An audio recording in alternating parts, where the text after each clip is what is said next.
नमस्कार दोस्तों। आज हम बात करेंगे श्रवण की कला के बारे में। आइए जानते हैं कि बुद्ध इसके बारे में क्या कहते हैं। एक दिन कुछ उपासक भगवान बुद्ध के चरणों में धर्म श्रवण के लिए आए।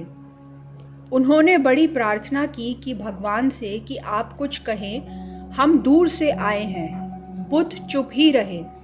उन्होंने फिर से प्रार्थना की तो फिर बुद्ध बोले।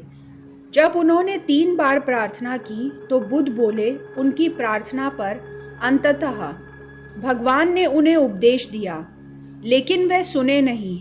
दूर से तो आए थे, लेकिन दूर से आने का कोई सुनने से संबंध नहीं है। शायद दूर से आए थे तो थके मांदे भी थे।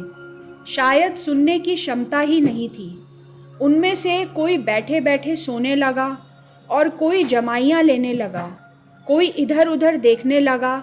शेष जो सुनते थे वह भी सुनते भर ही लगते थे, लेकिन उनके भीतर हजार और विचार चल रहे थे। पक्षपात, पूर्वाग्रह धारणाएं उनके पर्दों पर पर्दे पड़े थे। उतना ही सुनते थे जितना उनके अनुकूल पड़ रहा था, उतना नहीं सुनते थे जितना अनुकूल नहीं पड़ रहा था।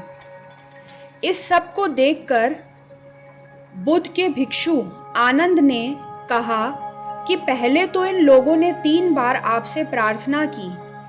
भगवान टहलते रहे, फिर बोले, अब इनमें से कोई सुन नहीं रहा है। आनंद को बड़ी हैरानी हुई। उसने कहा, भगवान आप किससे बोल रहे हैं? यहाँ सुनने वाला तो कोई है ही नहीं। भगवान ने कहा, मैं संभावनाओं से बोल रहा हूँ, जो हो सकता है, जो उनसे बोल रहा हूँ। मैं बीज से बोल रहा हूँ।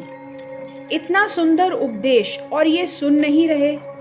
भगवान ने आनंद से कहा, श्रवण सरल नहीं है। श्रवण बड़ी कला है, आते आते ही आती है। राग, द्वेष, मोह और तृष्णा के कारण धर्म श्रवण नहीं हो पाता। पूर्वाग्रहों के कारण धर्म श्रवण नहीं हो पाता। भय के कारण धर्म श्रवण नहीं हो पाता। पुरानी आदतों के कारण धर्म श्रवण नहीं हो पाता। लेकिन सबसे मूल में राग है। राग की आग के समान आग नहीं है।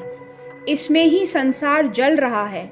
इसमें ही मनुष्य का बोध जल रहा है, और इसके कारण ही लोग बहरे हैं, अंधे हैं, लूले हैं, लंगड़े हैं। श्रवण बड़ी कला है। बुद्ध ने कहा, आते आते ही आती है। धन्यवाद दोस्तों।